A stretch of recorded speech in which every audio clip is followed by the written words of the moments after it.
Dans cette vidéo, je vais développer des réflexions que j'ai eues au sujet des problèmes qu'on rencontre quand l'on tente de définir le monde comme physique. On s'imagine tous intuitivement que la matière est faite d'éléments durs, palpables, physiques. On se la représente comme une substance matérielle qui remplit l'espace. En tout cas, avant la découverte de l'atome et de la physique quantique, c'est comme ça qu'on considérait le monde. Aujourd'hui, la physique quantique a donné une nouvelle interprétation du monde physique, mais la démarche reste la même. Il y a un monde physique fait de substances, et on essaie de comprendre ce monde avec des outils mathématiques. Je ne suis pas physicien, donc j'ai pas la prétention de connaître les théories physiques actuelles.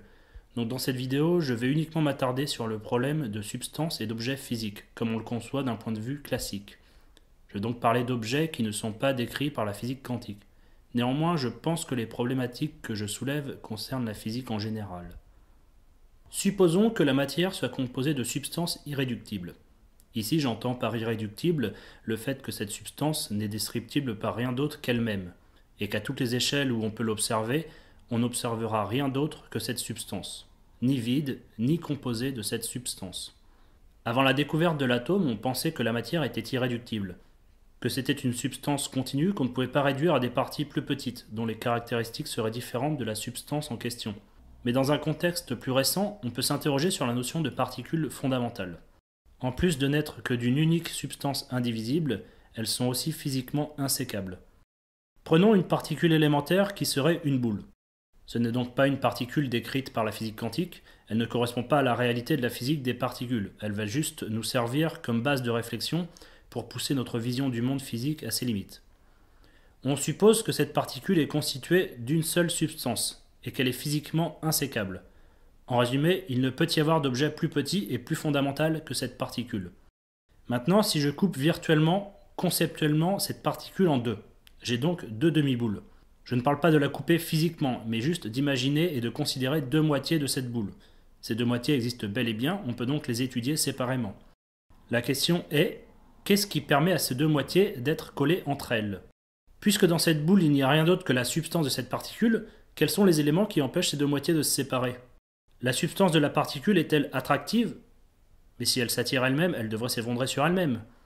Alors elle est aussi répulsive.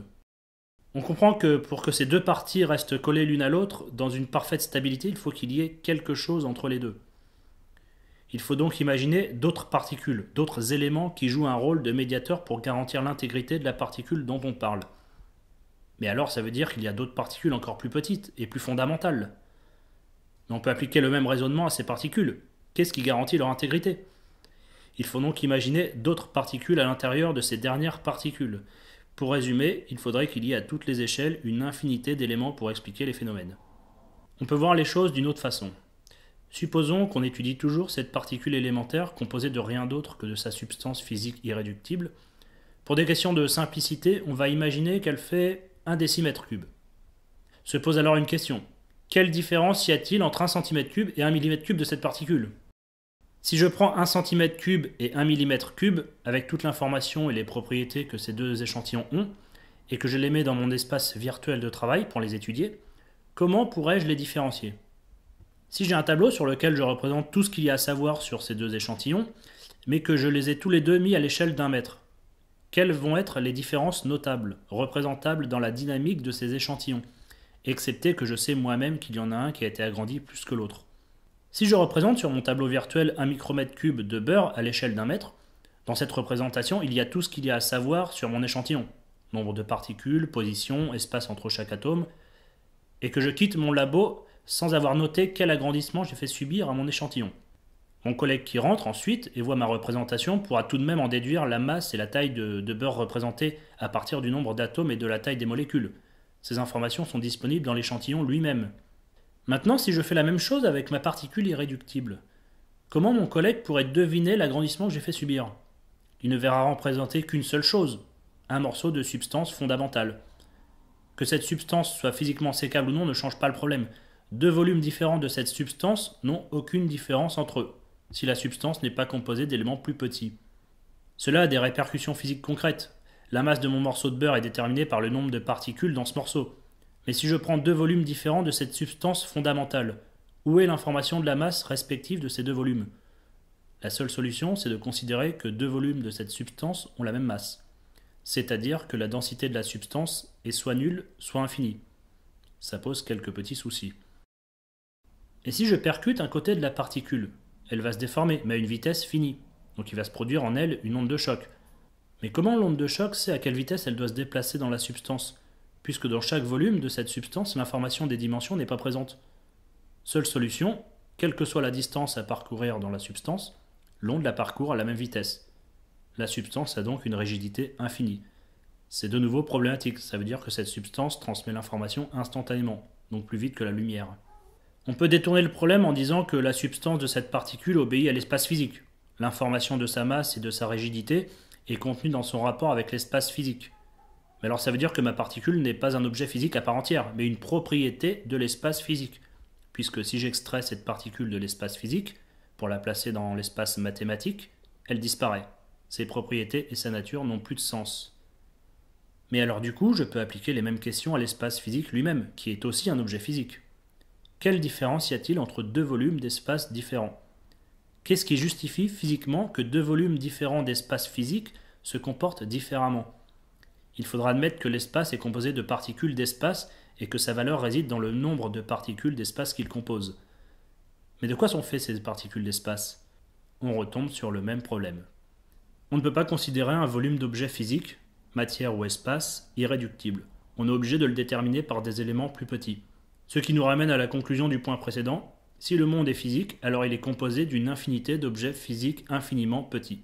C'est dérangeant de se dire qu'à toutes les échelles, il y a une infinité de composants pour chaque objet, chaque phénomène.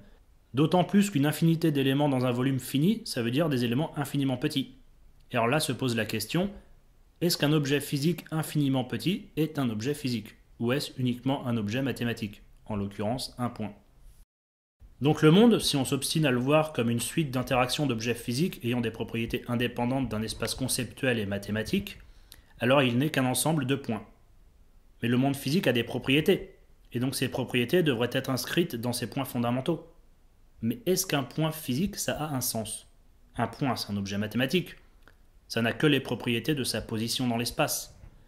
Dit autrement, il n'y a pas plusieurs sortes de points, il n'y en a qu'une. Donc deux points sont identiques. Alors comment attribuer une propriété, comme la masse par exemple, à un point? Je peux décider de décrire la dynamique d'un point qui aurait une masse dans un contexte physique, mais l'information de la masse de ce point est inscrite non pas dans le point, mais dans ma tête. Si mon collègue arrive et observe ce point, il ne pourra pas trouver l'information de sa masse en lui. Alors si dans le monde physique, de ce monde physique, il n'y a pas l'information de sa masse, où est-elle? Avec cet argumentaire, on voit bien que la réalité du monde physique est problématique, et qu'il semble que le monde ne puisse être rien d'autre que mathématique. Ainsi, si le monde est mathématique, plus besoin de s'obstiner avec les éléments infinis. Un élément physique peut être uniquement considéré comme un objet mathématique et ne requiert pas d'autres éléments plus petits pour être déterminé. Alors évidemment, ça pose d'autres problématiques. Où est l'information de ce monde physique? Et est-ce que l'information et les concepts mathématiques peuvent exister sans conscience?